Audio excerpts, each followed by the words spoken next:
Ella es Mónica Vázquez Levin, especialista del CONICET, doctora en Ciencias Químicas, investigadora principal del CONICET.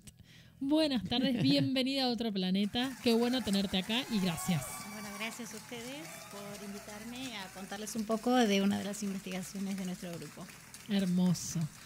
Bueno, nos adentramos así de lleno. Directamente. Yo voy a decirte solamente dos cosas. Somos dos ignorantes del tema. Esto es momentos de previa, donde nosotros nos cuestionamos y hacemos esas preguntas de los oyentes que por ahí uno no sabe o no conoce. Entonces, si ves que alguna de nuestras preguntas es una pregunta, seguí para adelante nomás, que somos expertas en el tema. No existen preguntas preguntas, son todas buenísimas, siempre. Ay, yo me llevé química en el secundario, así que voy a hacer un montón de preguntas. Ya te la llevaste igual. Bueno, la probé. Ah, bueno, bien. Bueno, a nosotros nos llega la primicia de que las olas de calor reducen la fertilidad masculina. O sea, ¿hasta qué punto esto es algo como sensacionalista o es algo enteramente real? Bueno, el estudio que nosotros hicimos tuvo por objetivo evaluar cómo cambian o si cambian algunos parámetros que pueden ser indicadores de la fertilidad masculina con las olas de calor.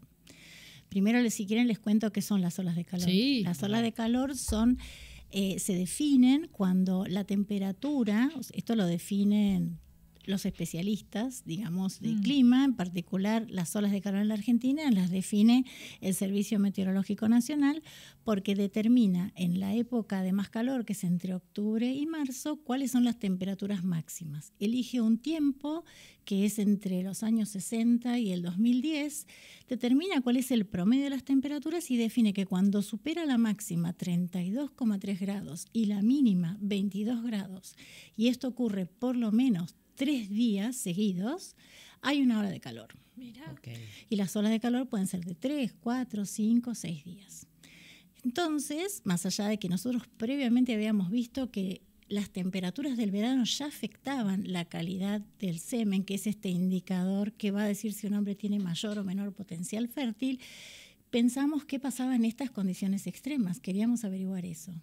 Y entonces, un estudio que encabezó un miembro del equipo, que es el doctor Gustavo Verón, becario postdoctoral, obtuvimos los registros entre el año 2005 y 2023.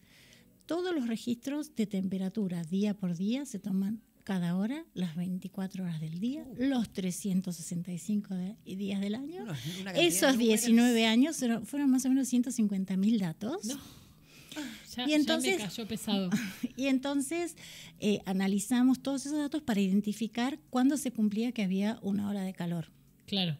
Primero identificar en qué momentos. Exacto.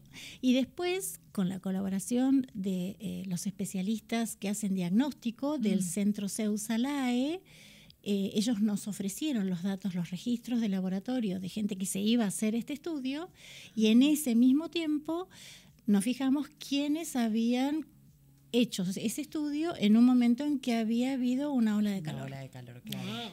Pero acá es importante destacar que cuando un hombre da una muestra de semen para hacerse un estudio de fertilidad, sus espermatozoides se produjeron 90 días antes.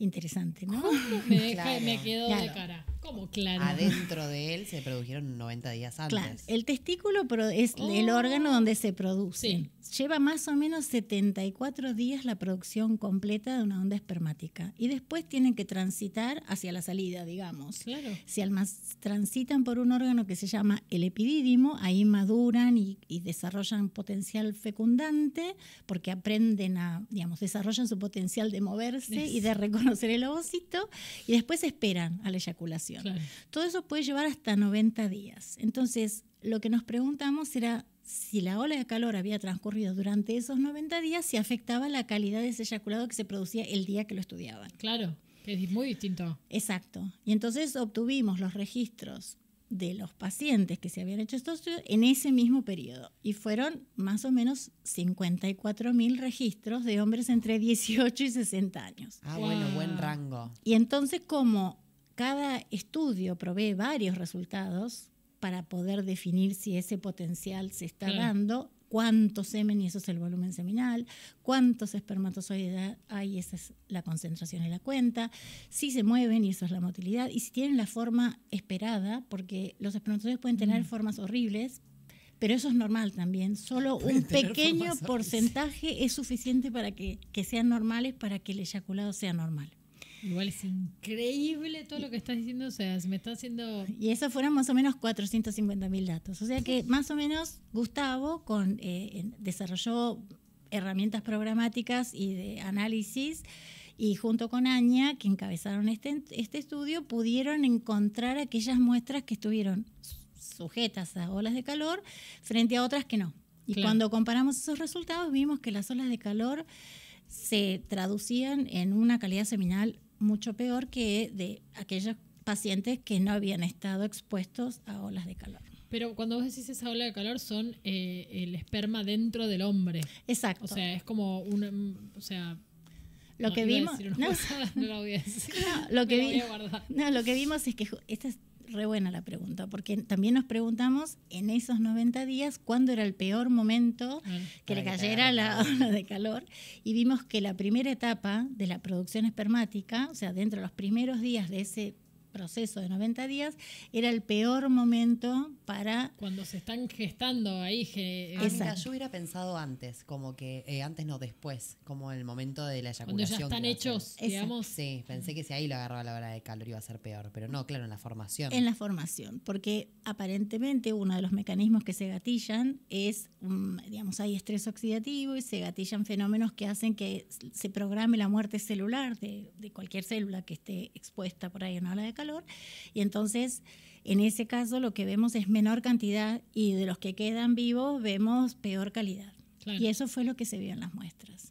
Y vimos que cuando estaban expuestos a a olas de calor de muchos días, como de 6 días, también era aún peor que los que estaban expuestos a menos días. Con lo cual... Y aparte las olas de calor ahora, o sea, los datos que vos me decís, o sea, mucho más elevada la ola de calor ahora. Exacto, también vimos, porque hicimos un análisis de cómo evolucionaron las olas de calor en estos 19 años. Del 2005 al 2023 un montón de cambios. Exacto, y lo que vimos es que aumentó la temperatura, aumentó la cantidad de días y aumentó la frecuencia. Entonces eso sí o sí hace que digo, si ya sabíamos que hacía mal, digamos, que alteraba, ahora hay una alteración mucho mayor, ¿o no? Es claro, y lo que se anticipa es que si esto, porque el comportamiento del hombre no es el mejor de todos, lo más probable es que las olas de calor sigan aumentando. Fíjense que lo que vimos es que la cantidad de días de ola de calor está aumentando a 6 por cada 10 años.